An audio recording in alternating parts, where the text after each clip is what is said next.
Благодаря за представянето и благодаря на всички, които сте отделили от времето си да се видим отново след известно време.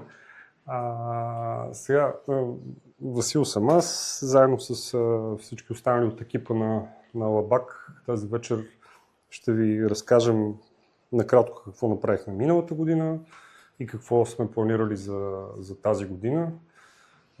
Един вид да се похвалим, да сме стояли така. И сега съвсем схематично и набързо, няма да се връщам назад към историята на Сдружение Лабак, която е вече 10 годишна, както и към дейностите, които съвместно и с Байкария полагаме като усилие за развитието на родопския дял Лабак като туристическа дестинация. Просто ще се спра на това, че миналата година, всъщност по-миналата, в края на 24-та година, решихме, хората, които сме ангажирани така по-плътно с дейностите на Лабак, да се опитаме да вложим повече усилия, повече време и някакси по-систематизирано в дейностите, свързани с постигането на тази цел. Какво означава това? По-назад във времето нещата, които сме правили, са имали по-скоро по-кампаниен, по-спорадичен характер, когато сме имали възможност или чрез нарочни събития.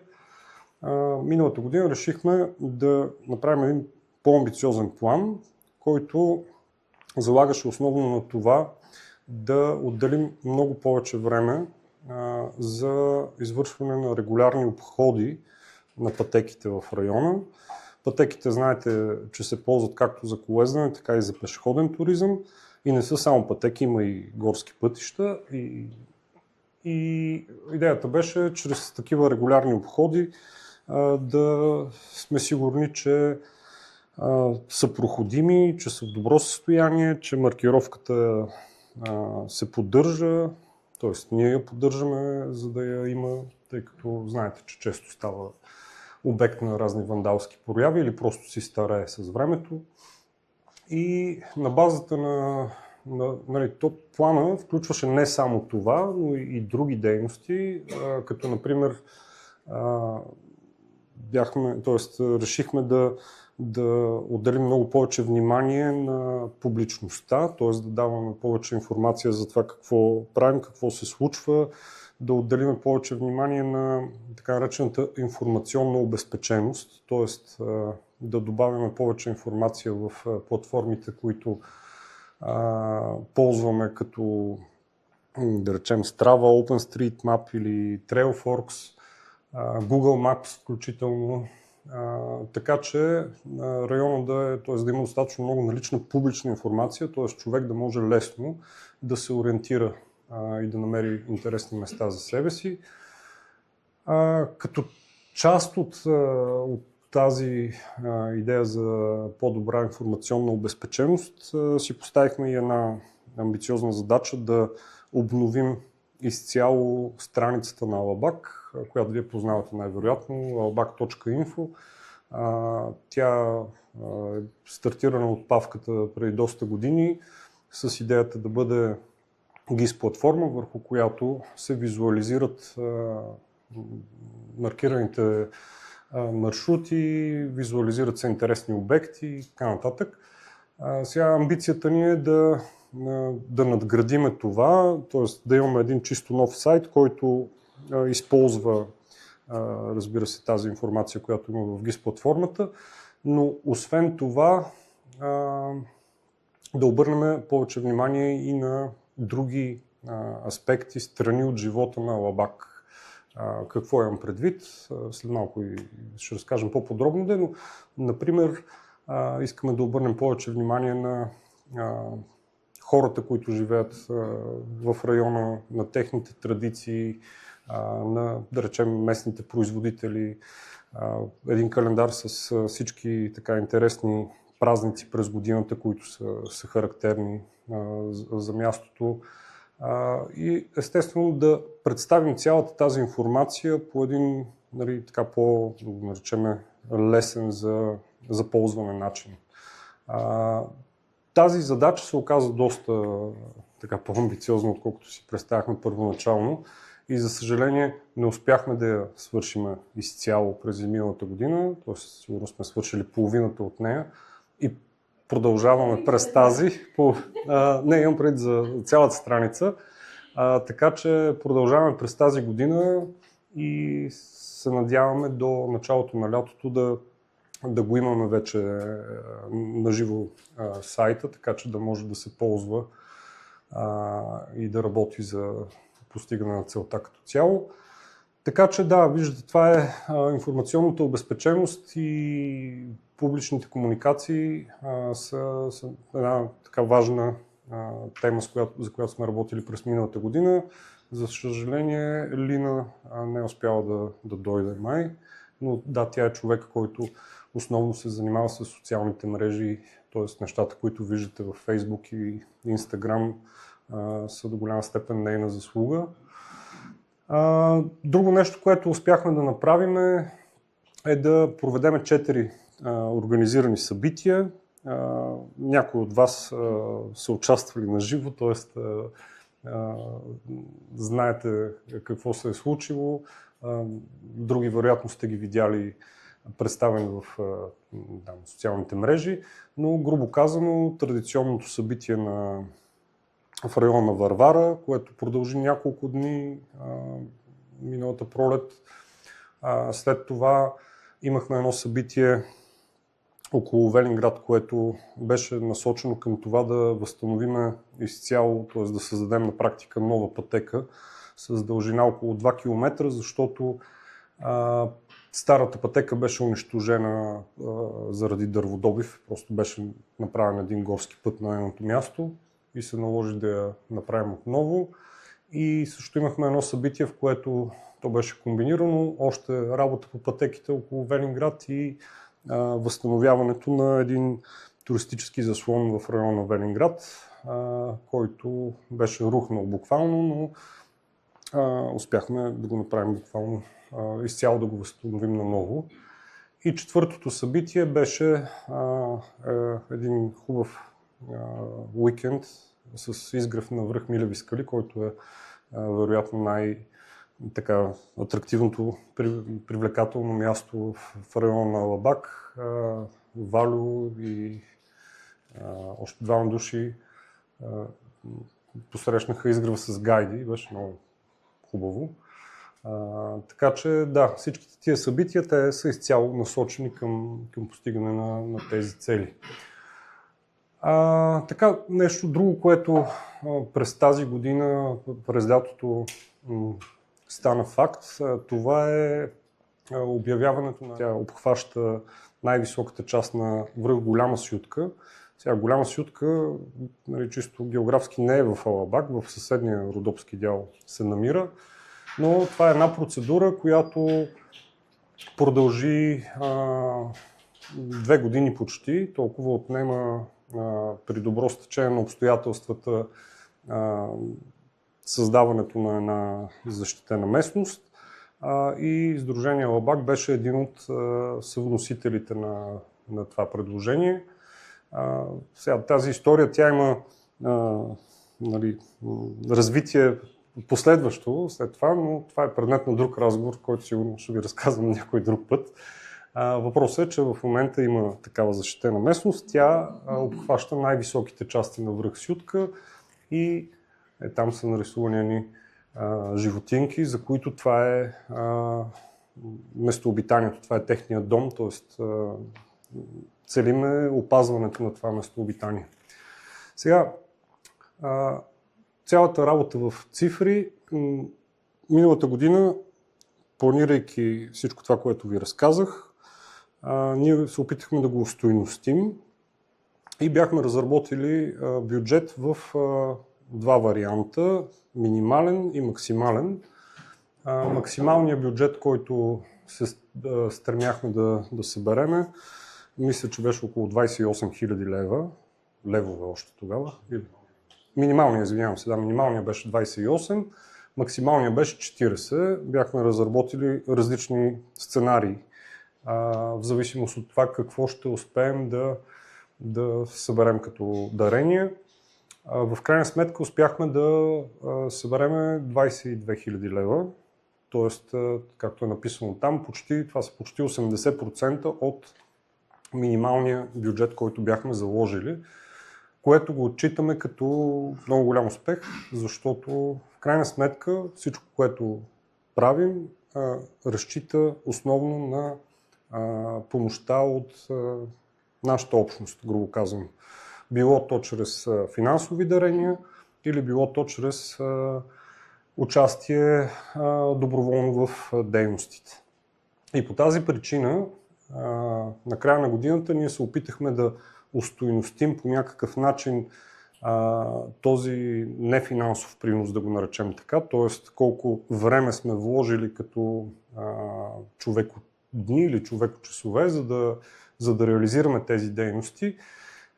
И стигнахме до една цифра, която е 33 000 лева, там написано отгоре.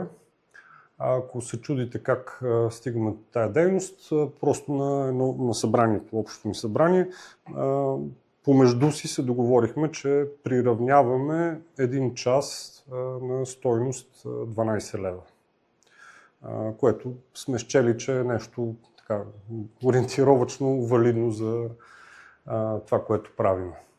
Така че тези стойности не трябва да се приемат като абсолютна величина, по-скоро е нещо, което ние сме оценили по такъв начин. И сега, следващата, тази може да я затвориш, следващата картинка.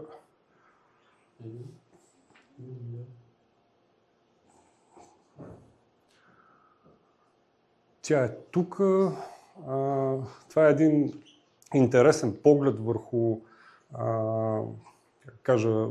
отпечатъка на дейността ни.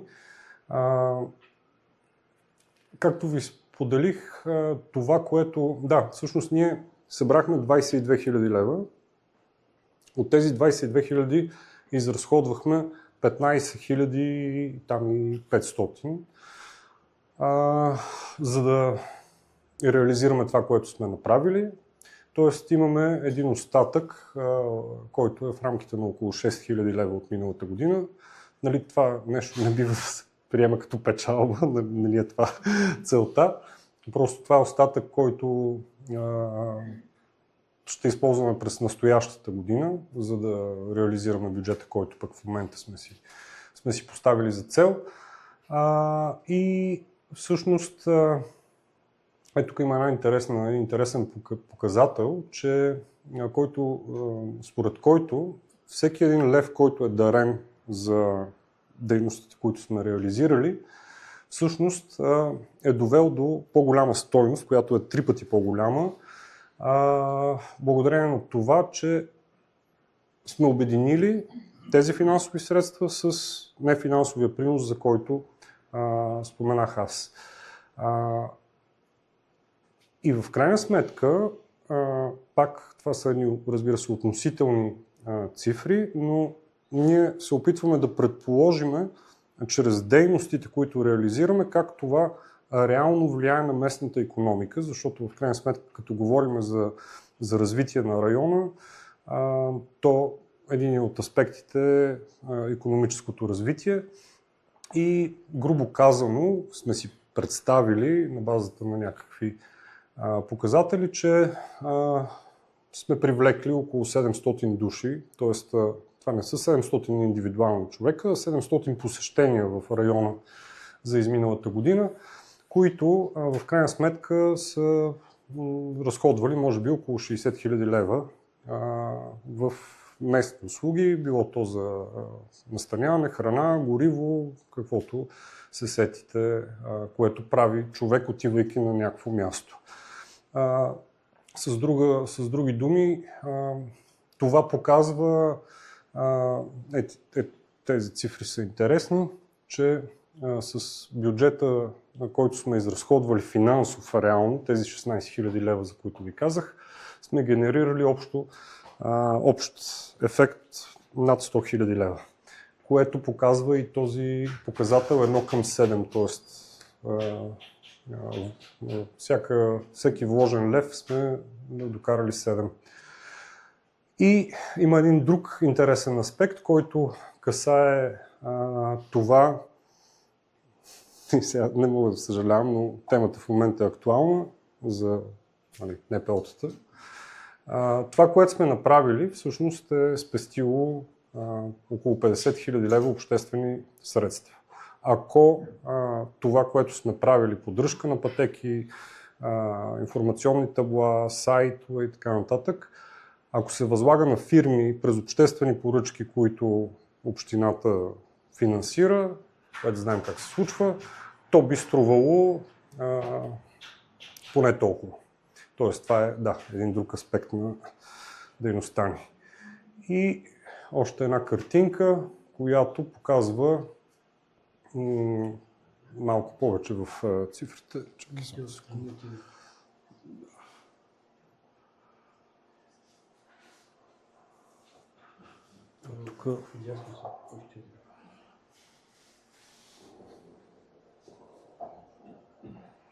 Тук.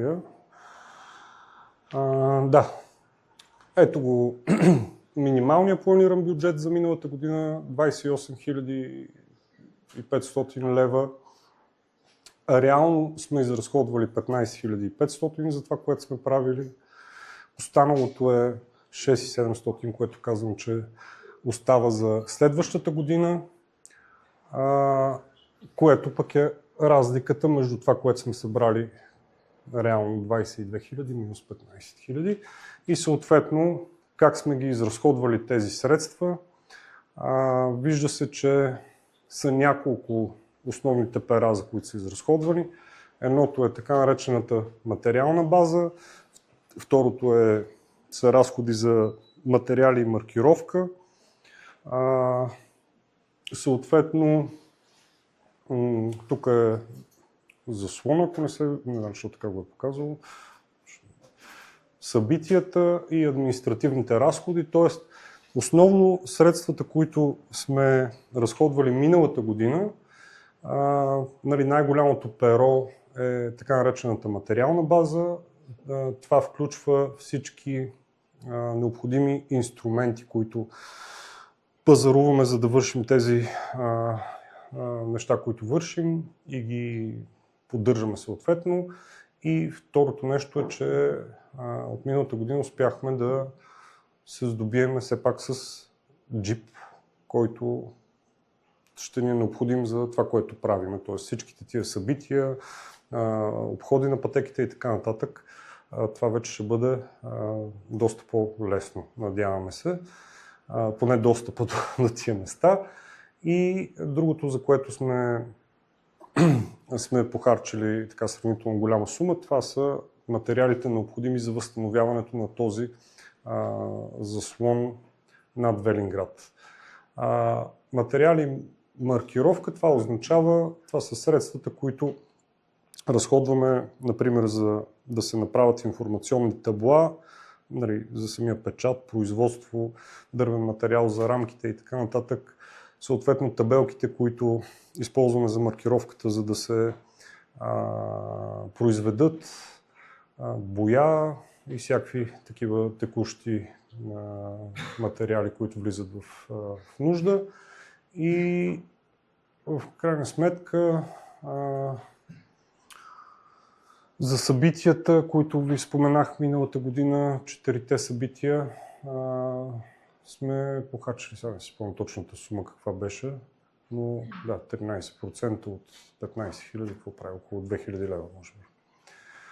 Това са текущите разходи за самите събития.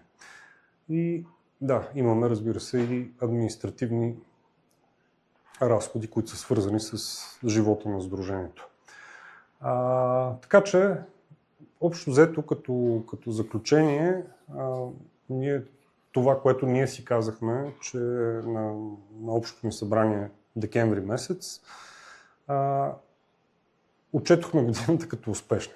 Защото, макар и да не сме изпълнили на 100% това, което бяхме предвидили, сме изпълнили в много голяма степен всичко, което си бяхме поставили като цели и като задачи, което, като имате предвид, че в крайна сметка за никой от нас това не е, как се казва, фултайм работа, т.е. отделяме от времето си, за да се случват всичките тия неща. Те не са никак малко и да, сравнявайки се също, защото в крайна сметка би трябвало да се сравняваме с сходни организации или туристически дружества, туристически сдружения, смеем да твърдим, че сме едно от добре представящите се такива в България. Пък в крайна сметка резултатите от това всеки от нас по някакъв начин може да ги опита на място. И така, това е от мене. Сега давам думата на Павката, който ще започне с презентацията планове за 26-та година. Здравейте, аз съм Павел, за който не се познаваме. И сега ще ви разкажа какво планирахме за тази година. В средата на декември месец събрахме на годишното ни общо събрание, което направихме и предната година и на база на това, което се случи през 2025, а и не само и преди това, направихме плановете за 2026 година. Като сега тук са няколко темите на дейностите, всъщност, които планираме. Дейностите всъщност най-вече свързани с обходите на пътеките, които правим, за поддръжката им, събитията, които сме планирали, информационната обезпеченост. Само момент, че ми изкочи от главата, имаше още нещо.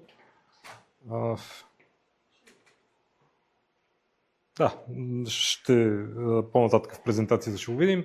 И едни такива допълнителни други дейности. Първото нещо са обходите на пътеките. Може ли да... всъщност... Да, обходите на пътеките и стратегията ни за поддръжката им. Пътеките, които... Те са всъщност не само пътеки, а и пътища на моменти, които поддържаме в Алабак са грубо около 300 км.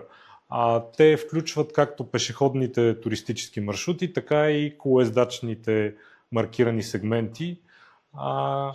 И те имат нужда от регулярна поддръжка. От една страна, когато си говорим за туристически маршрути, пешеходни говоря, когато има примерно паднало дърво или нещо от този род, е много по-лесно, когато ходиш пеш по него, да го прескочиш и това не е такъв проблем за потребителите на пътеките. Но когато говорим за планинско колоездене, това всъщност може да бъде опасно, неприятно и да, има редици причини, които изискват ние да обхождаме тези пътеки много по-често и да ги поддържаме. Тази мрежа от сегменти, участъци, ние сме разделили на такива с висок приоритет, среден приоритет и нисък. Мисля, че колоездачните сегменти, които поддържаме, са около 40 и няколко и съответно всеки един от тях попада в някои от тези различни приоритети. Като най-често използваните пътеки сме сложили честота на обхождане през годината от 3 до 5 пъти, като то зависи къде са, каква е гората там. Защото, примерно, в района на Велинград той е по-високо, съответно има повече сняг през зимата и има периоди, в които не е толкова удачно да се, примерно, кара колело там. И съответно пък от друга страна пътеките, които са около Варвара те са на по-ниска надморска височина, съответно там има по-малко сняг и почти през цялата година са удачни за по-ниско колездене. Съответно, те се налага да бъдат поддържани и зимата. Като тези пътеки, както казахме, са от 3 до 5 пъти годишно. Другите, които сме сложили в среден приоритет, са 2 пъти годишно, които се опитваме да преминаваме, да отстраняваме паднали дървета, клони, да обдухваме, когато има шума много по тях, което при някои от пътеките се налага няколко пъти годишно. И също така такива с нисък приоритет, които са веднъж в годината. Като всяка от тези пътеки ние се опитахме и сметнахме колко време е нужно, за да бъдат обходени, съответно почистени и така нататък. И на база на всичкото това нещо сметнахме, че имаме нужда от около 68 дни. Миналата година мисля, че бяхме сметнали 58 или нещо от този ред, но решихме да увеличим посещенията на терен още, защото не си иска да поддържаме пътеките в по-добро състояние. И да, затова го увеличихме тези обходи. Освен това, добавихме едни 10%, които са за такива нерегулярни посещения, когато има, да речем, някакви бури, когато се налага на някакви места да бъдат почиствани пътеките, като 2 примера. Ето, миналата година имаше една буря лятото, което съвсем неочаквано, обаче много силни ветрове и бяха паднали много дървета в един район и трябваше да бъдат изрязани падналите дървета по пътеките. Пък, примерно, сега зимата пада мокър сняг и този месец трябваше да се отстраняват някои паднали дървета по пътеките около Варвара. Така, на база на тези 75 дни, които се получиха, направихме някаква груба сметка, че има нужда от бюджет за тези обходи около 7000 евро. Като това включва, освен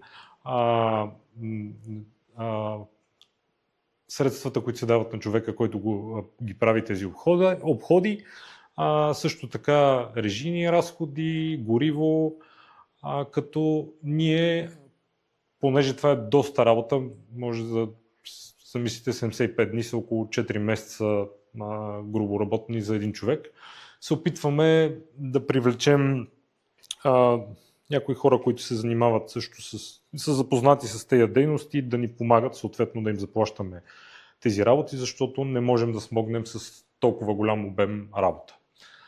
Като тая година се надяваме да се включат 2 групи такива хора. Ще видим дали ще се случи. Извинявай, може ли само да. За едно уточнение, за да не стане с горещо уточнение, че това, което сме записали като 7000 евро бюджет, това е остойностено колко би струвало цялото занимание. Но, например, тази година, която измина, бюджета беше 10 000 лева, ако не се лъжа, т.е. беше 5000 евро, от които реално финансово ние похарчихме около 1000 лева, ако не се лъжа. 800. А останалите 6000 бяха труд, който сме вложили, който е остойностен по начина, по който ви казах. Така че това, ако успеем да съберем 7000 евро и успеем да заплатим на хората, които са вършили тази работа, чудесно. Ако не успеем да го съберем, обаче ние все пак ще я свършим, просто това ще бъде под формата на доброволен труд, който сме вложили в дейността. Да, може да следващия слайд. Като да, тук просто дадени различните сегменти, такива като приоритети. Примерно тези с висок приоритет са около 34 дни, тези с среден около 20 и останалите с нисък приоритет бяха още 13 или 14 дни. Така. Това е всъщност част от дейностите по поддръжка на пътеките, която обаче не е свързана с тези масови събития, които организираме. Масовите събития, те обикновено са такива, които правим, примерно, пролетно време, които изискват много работа и много хора, като съответно там се опитваме да обхождаме целия район, да копаем, примерно, някакви пътеки да правим на места или пък заслоните, които си говорихме, където иска много помощ от много хора. Но освен тези масовите събития, това е регулярната поддръжка на пътеките целогодишно, за която се опитваме да се грижим. Така. Следващото нещо, което тази година ще се опитваме да организираме или да увеличим доста повече от това, което сме правили до момента, са събитията. До момента събитията, които сме правили, са били може би 4-5 години. Тази година сме планирали 10 такива събития, като сега първото събитие е това днес, което ни представяме плана си. Следващото събитие в края на март то е вече, не знам за коя година поред, такова 5-дневно пролетно почистване на пътеките, грубо казано, защото правим и други неща тогава. Като от сряда до неделя ще се опитаме да приведем във вид, обикновено това са по-високите пътеки, по-високите пътеки в планината, защото тогава е такъв един граничен период, който вече е възможно да се отива над 1000 метра в планината, да се почистват пътеките и да се вкарат в вид удобен за ползване и на туристи, и на пешеходци и колоездачи. Защото тези пътеки, както казах, по-ниските на Варвара, те се карат почти целогодишно. Следващото събитие, което тази година сме планирали, то е една инициатива, която преди време подеха Bike Ventures и всъщност туристическо дружество Боерица, като те имаха план да се направи такава серия от обучения за правене на пътеки, за обучаване на хората, които имат интерес да се занимават с това нещо. Тук говорим основно за планинско колоездене. Тук нещата не се развиха точно по плана, както те искаха. Говоря за Боерица и Bike Ventures, но може би ще се случат за напред. Затова ние за начало решихме, защото те, всъщност да се върнем малко назад, те преди време помоляха за съдействие, за да направим нещо заедно. Затова решихме за начало да се опитаме да направим едно такова събитие, да видим дали ще има интерес измежду общността, която се интересува от това. И да, заедно с Bike Ventures ще се опитаме да направим такова нещо около Варвара, като Добри, може би го познавате, той е човек с доста опит в тази област, така че мисля, че има какво да сподели. И да, това е третото събитие, което планираме. Между 9 и 13 април е всъщност пролетното почистване около Велинград, което сме решили да направим. Като то, същото като това на Варвара, обхождане на пътеките, премахване на паднали дървета, всичко, което изисква да вкараме пътеките в добър вид. За съжаление, тук на всички ни е малко сложна програмата и нямаше други свободни уикенди, да се наложи в този така по-дълъг уикенд да направим още едно събитие. То е ново за нас, не сме правили такова нещо, но стои така от известно време, ни се върти в главата. И да реч за едно предизвикателство, Варвара All In се казва, като неговата цел е несъстезателно такова предизвикателство, което да се карат всички ниски пътеки над Варвара на самоход с велосипеди, които са 8 пътеки, като стартираме в 8 сутринта и трябва да приключим до 8 вечерта. Целта не е кой пръв ще го направи, а просто да се минат всичките тези пътеки. като няма да има ограничение какъв тип велосипед се ползва, може да се ползват и електрически такива велосипеди. Сега... Да, окей. Като денивелацията положителната, която трябва да се измине, с други думи, изкачването е около 3800 метра, като 75 км. Аз вярвам, че по силите на всеки... Не на всеки, но... Исках да кажа на трениращите по-сериозно. Аз не мисля, че за момента бих се справил с това, но ще се пробвам. Като няма нищо задължително, в крайна сметка всеки може да се включи и колкото иска, толкова може да кара. Да. Като това е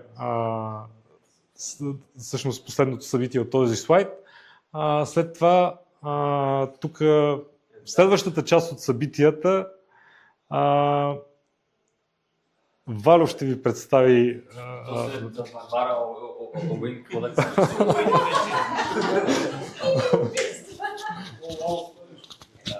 Който е оцелял след Варвара Оуин, ще дойде на другите.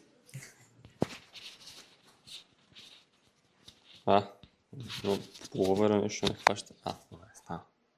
Добре. Да се представя, аз Валю съм, с повечето се познаваме. И да, наистина, който оцелее след събитието Варвара Оуин, който май беше с повече положителни метри, пак да спести нещо, но окей, да кажем, че е така. Продължава вече през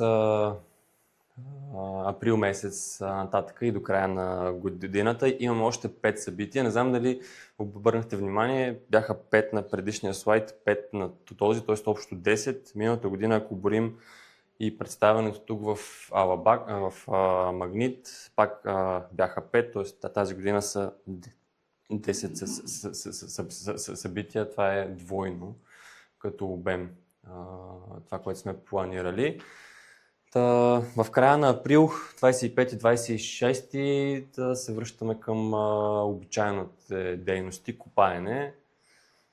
С ситно драгиновско хоро ще оправим сегмент 212, който е една много любима пътека, която още през 24-та година една част от нея си замина в следствие на дърводобива и от тогава се стои така и тази година плана е хем да се оправи в тази част, може би да се удължи. Вече са направени поручванията на място и 25-26 април ще се копае, нали, в нея.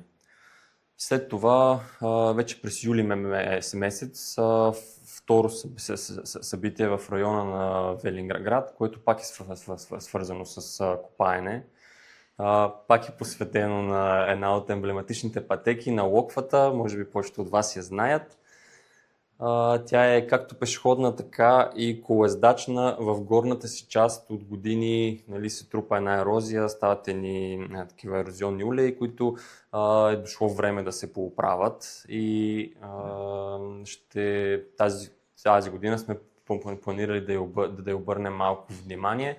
Ако се съберат повече хора, съответно има и още една пътека, която е в съседство. Тя е само пешеходна.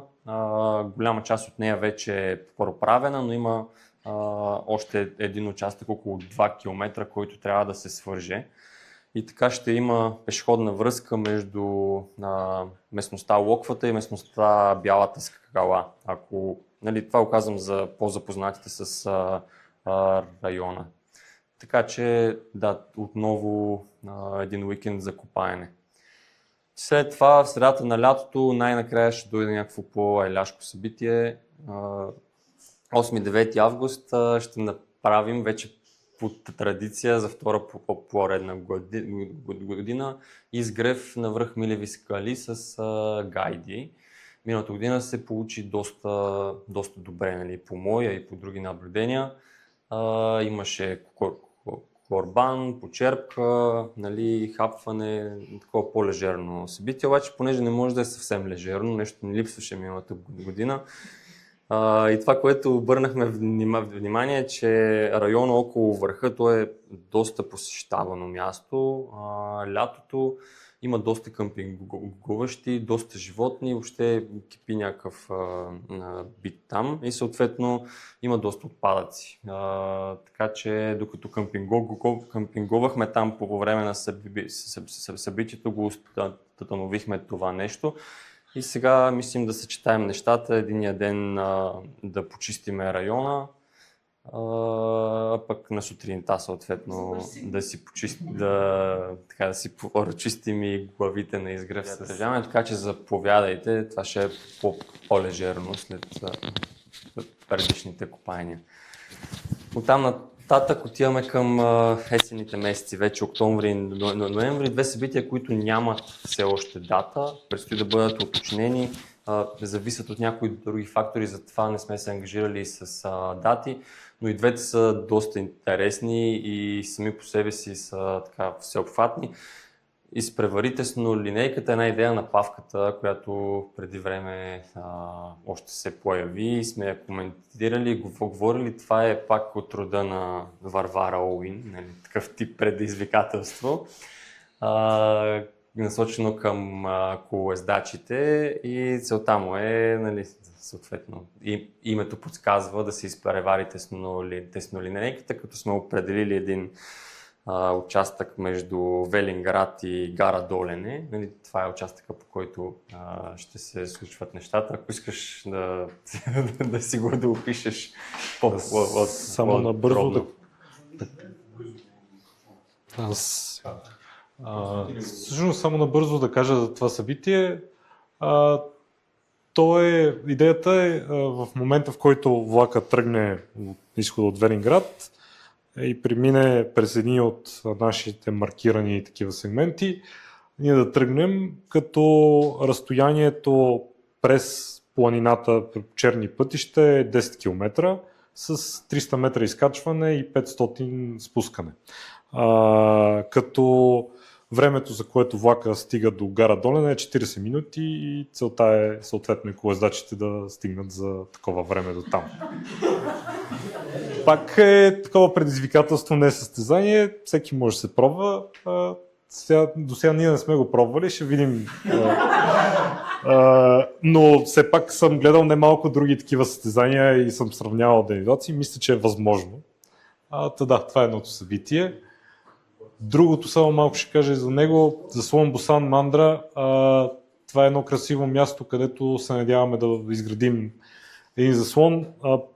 Тук има малко предистория. Преди няколко години направихме на едно място, където първо ни беше позволено от горското. За съжаление след това ни накараха да го махнем оттам, да го разглобим и да го приберем. За съжаление, има малко така кофти предистория, но се надяваме, че на това място ще успеем, като имаме немалка част от материалите. Просто сложното е, че е много трудно достъпно това място и ще видим как ще ги пренасяме до там. Извинявам се, Валю ще продължи. Да, пак изтърва една много важна особеност за надбягайте с линейката, т.е. си изпреварите с линейката, че има един влак, който прави почивка на една междинна гара и стига за 45 минути, има един, който е за 35 минути. Ние с кой ще се надбягваме? Шегувам се. Интересно ще е това събитие, но да, това обрисува, нали, плана с събития за сезона, който е 2 пъти по-амбициозен от миналата година. Ще видим докъде ще го докараме. И съответно бюджета, може би той е около двойно в сравнение с миналата година, може би малко повече, даже. Около 3000 евро сме заложили, нали, за осъществяване на тези дейности. И един другия слайд. Малко сме дигнали цените. Добре. По отношение на информационното обезпечаване, Васко в началото доста подробно разказа за плановете ни за сайта, който е основна част в това информационно обезпечаване. Така че аз няма да изпадам в детайли там. Бих искал само да кажа, тъй като аз за първ път участвам в процес по изграждането на един такъв сайт и структурата му. Наистина е доста обемно нещо като материал. Самия документ, в който се разписват някакви неща, в момента е над 150 страници текст. Тоест това е генерирано през последната година, така че обема надхвърля поне моите очаквания и съответно това, което има в момента, което е направено, което е може би над 50% готовност, изглежда доста добре. Така че очакваме нещо, което наистина се надяваме, че ще върши полезна работа на всички, които посещават района, туристи, било то пешеходци или колездачи. Оттам нататък, освен сайта, продължаваме да се занимаваме основно с това да се опитаме да ангажираме повече хора в процеса. Както и Васко спомена, Лина е основен човек, който се занимава с социалните медии. Тя не е тук, за да разкаже повече за това, но както миналата година, така и тази ще заложим в тази посока, за да има по-регулярна и по-честа информация за това какво се случва. Да, за самия сайт, за съдържанието в социалните мрежи също има заложен бюджет, който е устойностен отново на база на това, че сме сметнали колко часа труд е вложен и по-скоро колко часа труд очакваме да бъде вложен и колко време е прекарано и отново е сметнато с тази ставка от 12 лева или 6 евро тук в случая на ден. На час. На час, да. И съответно се получава тази сума от около 10 000 евро. Това е втората част на информационната обезпеченост. Тук вече говорим за физическата маркировка, не представянето ни в дигиталния свят. Тук вече някои от нещата са се случили, като например едното табло вече е монтирано в Варвара, другото предстои да бъде монтирано в Велинград. Съответно, по-интересни, поне за мен, са по-малките неща, които ще се случат като табели. Планирали сме да обозначим защитените територии в Алабак с табели. Тази дума би трябвало да е забележителности. Няма нищо общо. Да. Така че това също е нещо интересно. И съответно ще загатна нещо, което ще го има и на сайта. Надявам се, че ще се случи, което е може би най-интересната част. Планираме да има нещо като игра, т.е. да има такава геймификация на самия сайт, нещо от типа на 100 национални обекта, само че 100 туристически обекта из Алабак, съответно да има възможност човек като обикаля различни места из района, да се ареща едни малки табелки, да се снима с тях, QR код, така нататък. Тоест, в крайна сметка целим да насърчим повече хора да обикалят района, да се снимат, да познават нови места и в крайна сметка ще има накрая томбола, някой ще спечели, може би не нещо. Примерно участие в Варвара Логин безплатно. И така, да, това е най-интересна особеност, но в крайна сметка сме заложили тази година доста повече физическа маркировка и табла. Да оставим това извън шеговитите неща. Относно материалната база, нещо, което и тази година залагаме в плана, както каза Аско, здобихме се с джип, в случая сме заложили за неговата поддръжка и ремонт и така нататък. Ще се кара основно по черни пътища, т.е. предполагаме, че ще има доста неща по него, които ще се чупят от опит. Такъв джип Не прилича на този на снимката, малко по-различен е. Малко по-очукан, но върши работа.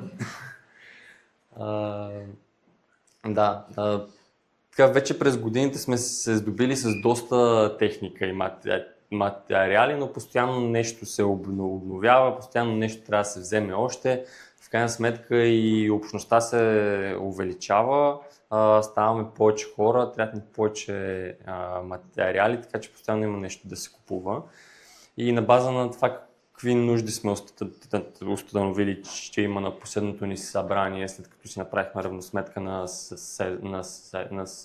сезона, сме излезли с тази сума, срещу която, нали, си има конкретни неща в самия бюджет, които ще... Всъщност не знам дали ще остане време да дискутираме в детайли бюджета, но той ще бъде публичен, както и миналата година, цяла година по време на кампанията стоеше на сайта. Тази година ще стои отново на сайта, нали, с всичките неща, които нали, всичките пари за какво са предвидени. Така, по отношение на човешкия ресурс, също това е нещо, което и в началото Васко се опита да... Васко не се опита, обрисува го доста добре. Пак това са дните, които сме предположили, че ще са ни необходими, за да свършим всичките тези неща, инфообезпечаването, обходите, публичността, другите дейности. И в крайна сметка сме заложили тази ставка от 50 евро на човек от ден. 6 по 8 не е 50, но ръгляме, да. Да, и това е самата бюджетна рамка, която доста наподобява на тази от миналата година, за какво и къде са различните ера. 28 000 евро, малко над 28 000 евро е цялата сума.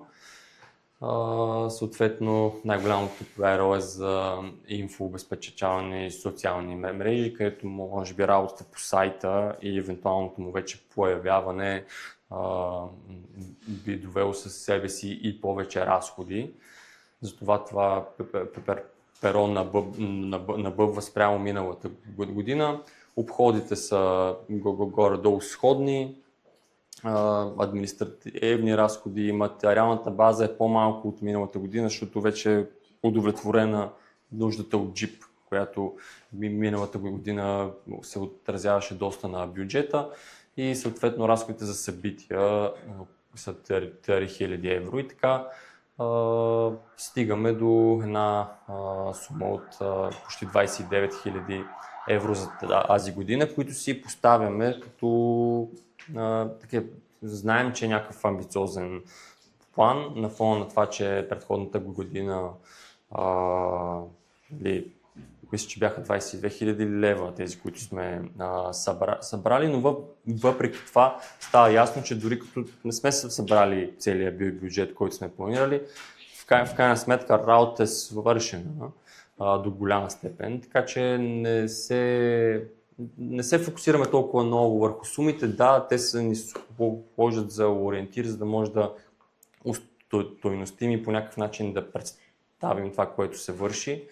Но в крайна сметка целта ни е да се случат нещата и събитията и пътеките да са в добро състояние и района да изглежда по-добре. Така че да, основният ни фокус е там, не толкова в цифрите. И да, това е накрая за допълнителните дейности, които на Авката ще ги оставя да разкаже за тях. Всъщност тук имаме няколко неща, които сме планирали, но те са така под въпрос заради многото другите дейности. Но все пак приоритетно едно нещо е в района на Белово, Голямо Белово има едни такива много впечатляващи места, които започнахме заедно с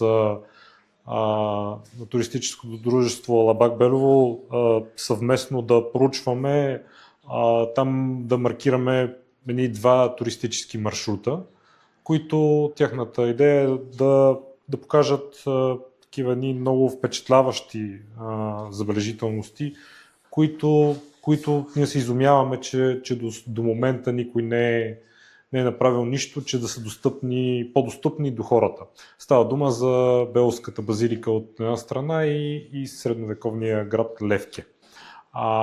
Също така, там има един водопад, Азовско падало, който предизвиква доста интерес в туристическите среди, но до него няма маркирана пътека. Също така има един див участък, който трябва да се разчисти, да се направи пътека там. Това е една от допълнителните дейности, които искаме да свършим. Освен това, за Сломбосан Мандра, той беше последния в списъка с събитията.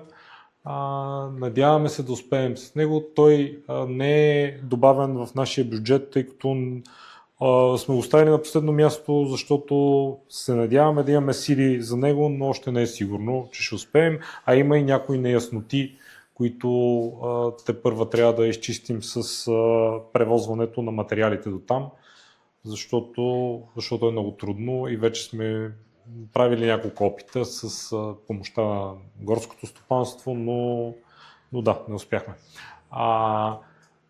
Това, което е написано като Гара Костантово инфотаблото, всъщност е доста по-обширно. Става дума за един туристически маршрут, който е около 25 км и то е между Гара Цепина, крепост Цепина, Гара Костандово и Велинград, като този маршрут, по-голямата част от него не попада в Алабак, но сме го поддържали предишни години и се надяваме тази година Тони е тук да успее да организира едно събитие с едни готини младежи, които да евентуално да се поднови този маршрут. И да, таблото на Гара Костандова е просто нещо добавка към него. Освен това, сме си мислили доста за някакъв мерчендайз, тениски, или всъщност не само тениски, някакви сувенири, които евентуално да добавим на сайта ни и те да подпомагат дейността на сдружението. Още обмисляме какво точно да правим, защото има много такива подробности покрай това. За да се направи както трябва доста време дизайн, съответно изработка, след това самото изпращане на хората, които имат желание, пък това от друга страна води до счетоводни там други грижи, защото няма да влизам в подробности тук. Също така сме мислили за такива ремонтни станции за велосипеди, които да сложим на някакви такива ключови места. Проучвали сме вариант за една българска фирма, която произвежда такива, но тъй като спрямо нашия бюджет те са сериозна е сумата и текущо не можем да си го позволим. Обмисляме варианти какво да направим. Дали да ги редуцираме, дали ние нещо да направим сами и така. Това е за допълнителните дейности. Всъщност забравих нещо важно, което е свързано с информационното обезпечаване до някъде. Преди 2 месеца получихме, или 3 беше едно предложение от On and On Productions, които се занимават с заснемане на филми и се надяваме през тази година да успеем да запишем един такъв кратък филм за дейностите на сдружението. Това са допълнителните дейности и сега ще продължиш. Окей. Okay. С това нещо, може да на последния слайд, приключва съществената, т.е. същинската част от по-плана. Минахме през всичките теми и ако си задавате въпроса как да станете част от това нещо, нещо, сега може да го дискутираме. Само бих искал да се върна малко по-назад и аз, тъй като също забравих нещо по отношение на човешкия ресурс. И в самото на начало, когато започна Васко, като голям успех, считаме през изминалата година, че всъщност общността ни се увеличи, поне това, което е видимо за нас. От една страна екипа на сдружението расте и всяка година ставаме все повече като членове. Нали, някои от тях са по-срамежливи, нали, не искат да излезат да говорят. Тук сме се накърбили, но нали, ставаме все повече и повече хора, които се занимават с това нещо, а от другата страна събитията стават по-посещавани, дори тези, които се копае. Пак идват хора, не спират да идват. Очевидно дарителите стават повече, защото все пак събира се повече бюджет, така че една от основните цели на това сдружение всъщност е доста успешна, то расте и се надяваме да продължава да расте, нали, за да може много по-лесно биха се свършвали всичките тия неща, ако има повече хора, които да ги вършат. Така че да, добре дошли сте да станете част, както и от по вътрешния оперативен кръг, така и да участвате в всяко едно от тези събития. Ще ги пускаме регулярно в социалните мрежи, може да ги гледате там, ако има някакви въпроси, може да се чуваме. Така че да, добре дошли сте да участвате в тях. Когато има някакви активни кампании, нали, за такива дарителски, също ще споделяме там. Тук на място отпред има карти на Алабак, които са от няколко години, не знам коя година всъщност са направени, но са актуални артите и все още имаме доста от тях, който иска може да си вземе и всъщност до тях има един буркан за дарения, който също може да ни подкрепите. И да, сега, освен ако нямате нещо да добави, някой да добави още нещо, може да някакви въпроси, ако има, да отговаряме.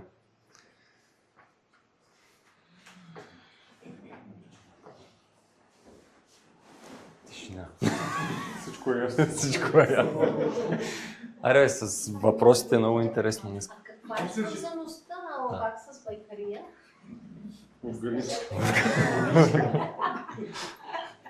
Да, това беше обект на... Нали, съвсем умишлено не започнахме още оттам, защото предисторията е много дълга и така не че бяхме напреднали с времето, но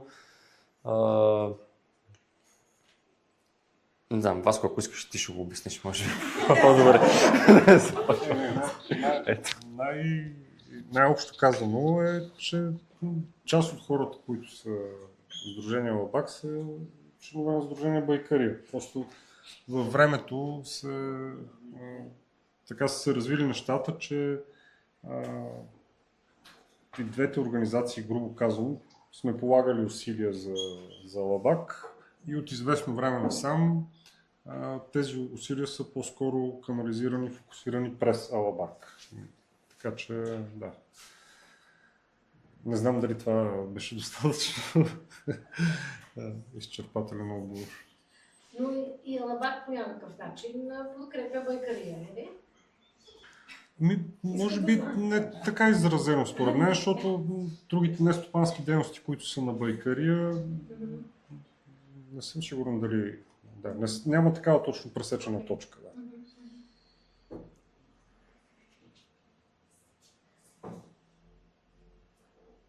А като казваш членове, нали, на сдружението, в смисъл има си някакъв така, нали, като официален начин да стане човек член на сдружението или просто се чувства човек член на сдружението? И двата варианта са възможни. Да, и ако реши някой да стане член на което и да от двете сдружения, го заявява по някакъв начин, нали, много ме кефи това, което правите, искам да участвам активно и така нататък. И съответно всяко сдружение си има някакъв вътрешен ред, по който приема членове. Примерно, като има общо събрание или по решение там на управителния съвет. И така. Съответно, човек може и да участва активно в дейността на двете сдружения, без формално да е член на сдружението. Така че двата варианта са възможни. Всъщност, само да добавя, текущо членовете, които сме на сдружението, са просто така хората, които активно са изявили желание да участват и дълго време обикновено са участвали в дейностите на сдружението. Да, не сме обявявали нещо, който иска да стане член, да си пусне лобата, защото по-скоро е такова органично се случва. Да. Хората, които сме заедно през повечето време, се стават членове в някакъв момент.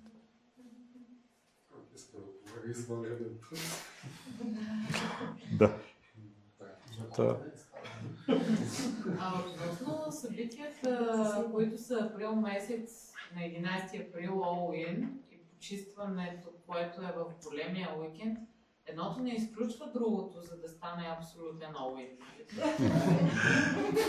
Значи приключваме и продължаваме с чистенето.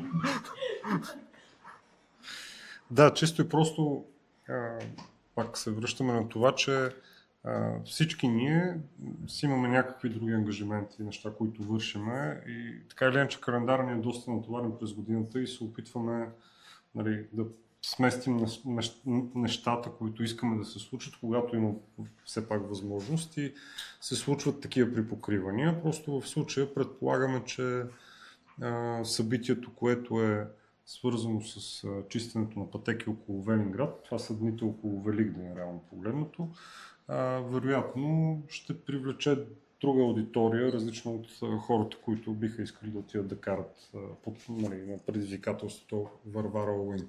Тоест, надяваме се това да не разколебае хората. Така да е, да. Двете са просто различни по смисъла си от така гледна точка. А също така и нещо допълнително, че просто този уикенд беше единствения, в който няма по 3-4 състезания вече и затова беше такъв удобен да се случи. Въпреки че сега с тези избори, които са насрочени за 19-ти, немалка част от състезанията са ги преместили за точно този уикенд. Но да, но какво да го преместим за 19? Да.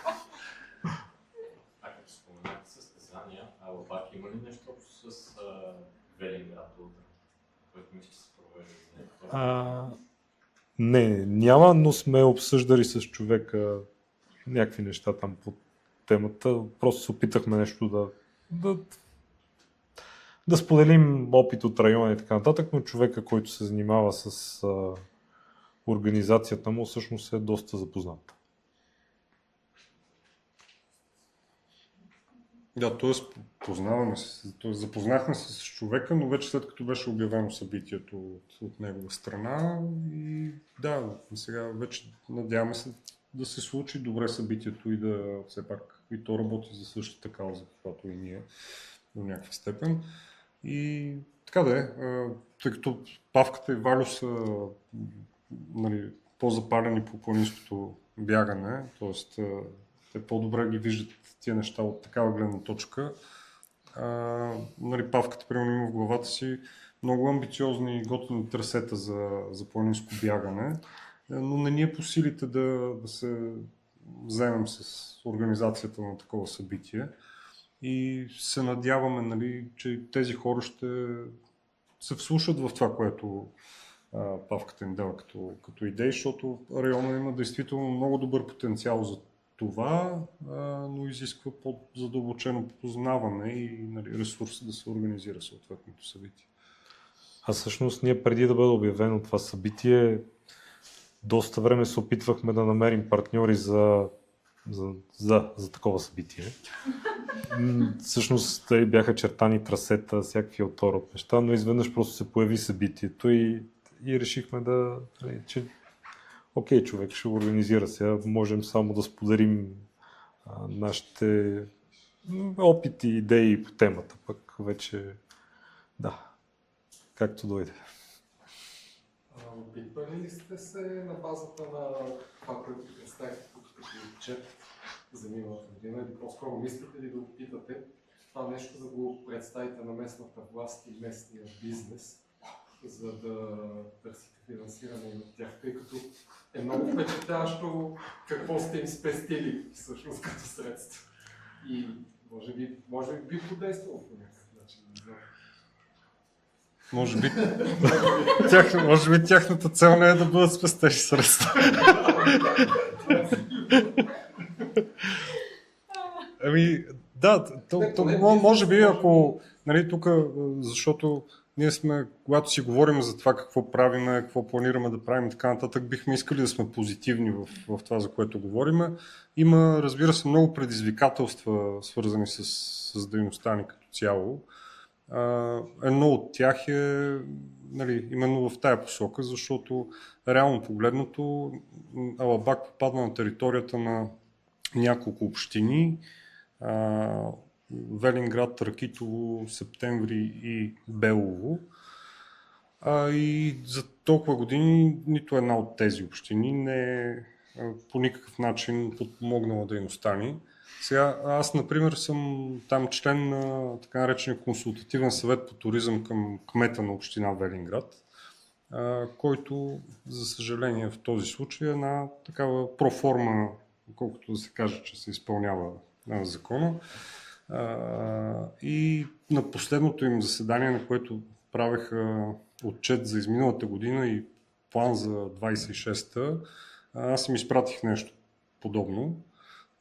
И им казах, че така, на база на това, което вършиме, и може да го видите, бихме се радвали, ако получиме под 1%, мисля, че беше 0,8% от годишния данък туристическа такса, което в случая с Велинград за миналата година е било в рамките на 1,5 милиона лева, да речем. Толкова се генерират. Сега Велинград е някакъв курортен град, т.е. има голяма посещаемост сравнително. И по идея средствата, които всяка една община събира от така наречената туристическа такса, би трябвало да се реинвестират обратно в дейности, свързани с развитието на туризма, рекламата на района и така нататък. Тоест ние изцяло попадаме в фокуса на това и попитахме ги за под 1% и нищо, не чухме никакъв отговор. Така да, но това е просто в нашия случай. Това не означава, че навсякъде е така. Сигурно има и много добри примери. По-спомен в Смолян, мисля, че казваш, че има успех. Такава е нашата реалност. Нали? Тя не е задължително да е за всеки такава. И в момента е така, че време да е друго. Да. И да, от друга страна,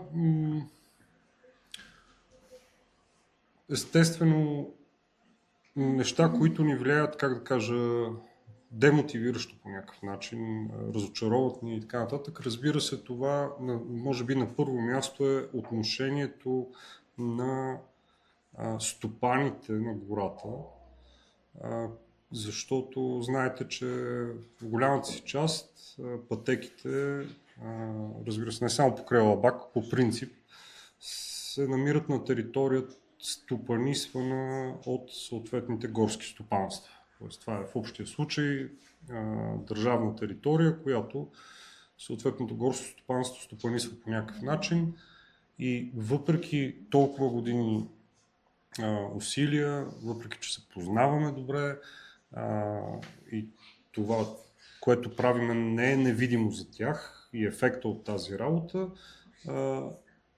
за съжаление до ден днешен за тях дърводобива продължава да бъде основният приоритет, който ги вълнува и ние по някакъв начин като че ли не съществуваме в тази картинка. Както видяхте, миналата година сме копали пътека, за да я има на мястото на старата пътека, която беше унищожена заради горски път. Тази година е предвидено едно събитие, за да направим същото нещо, да възстановим една друга пътека. Буквално миналата седмица една трета пътека, която не е чак толкова известна и популярна, но я сполетя същата съдба. Тоест, ние реално имаме в горите ситуация, в която губим пътеките си заради нуждата да се правят все повече и повече горски пътища, които да стигат до съответните места за дърводобив. Това е реалност, която за съжаление нали, не успяваме да преборим в дългосрочен план. Нали, това вече е една доста по-широка тема за това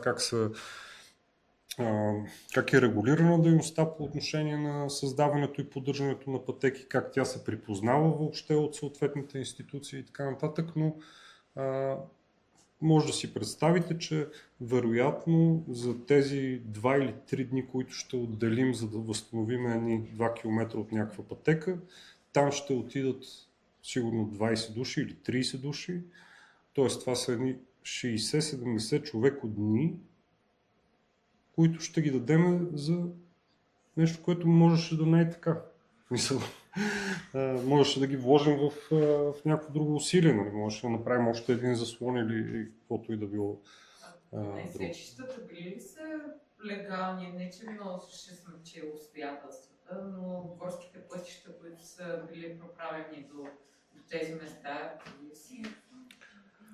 Ами, като цяло, когато се говори за такъв дърводобив, нелегален да го наречем, той си е легален. Тоест, всичко си е на документи, описано, там, подписано и така нататък. Така че, нали, човек, ако тръгне да се рови в това дали са спазили абсолютно всички процедури по това да прекарат някъде горски път, вероятно има пропуски. Нали, свидетели сме постоянно на такива неща, но в случая нали, не става въпрос за нещо, което е такова грубо погазване на нали, контрабанда някаква или нещо от този сорт. В смисъл легален дърводобив.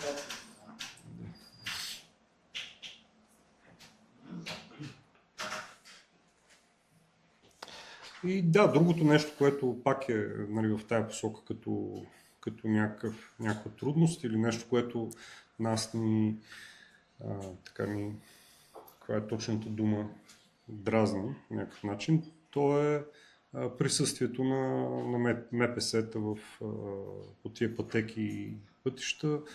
Нали, не знам дали знаете, но по принцип достъпа на моторни превозни средства в горите е регламентиран, най-общо казано, той е ограничен.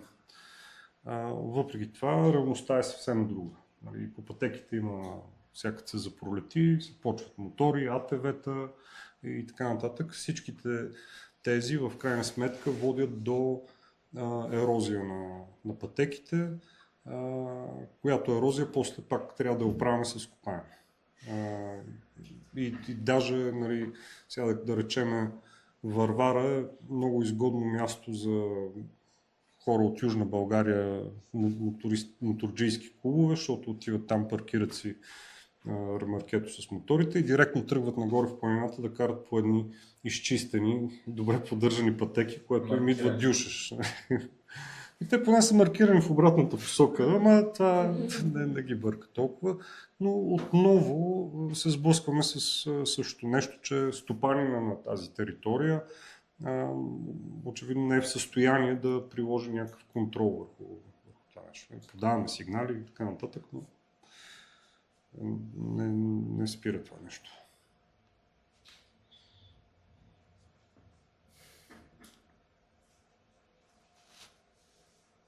Да, все пак завършихме с нещо. Мислихме си да не казваме нищо негативно, обаче имаше. Върнете се на Варвара Оуин, за да се... Да.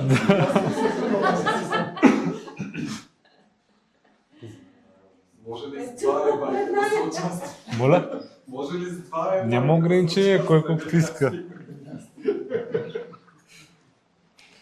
Дивното, че няма свежи пари в бюджета.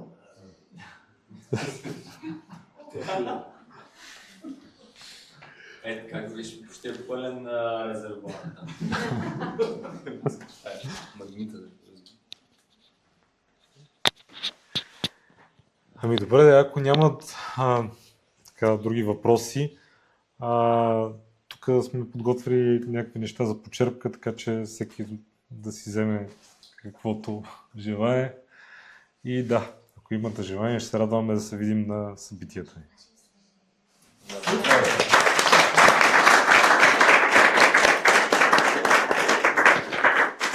И все пак, преди да се разотидам, да заповядат останалите участници, активни в Алабака, да не се крият така. Да, Лили. Чакай сега. Ева тук. Маре, айде. Пред мен. Пред мен. Маре. Не. Всички. Айде. Дерка, айде. Дай, ставай. Да, може да се срамуват, обаче тук голяма част от екипа липсват още няколко човека.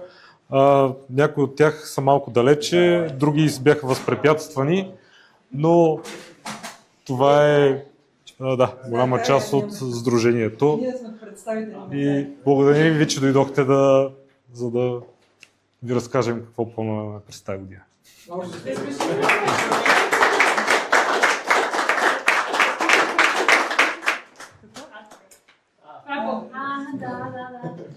Ами, моето участие в това сдружение се състои в подготвите на Боб и Паница. Не е вярно. И други неща. Благодаря ти, Емо. Благодаря за това, което проекте.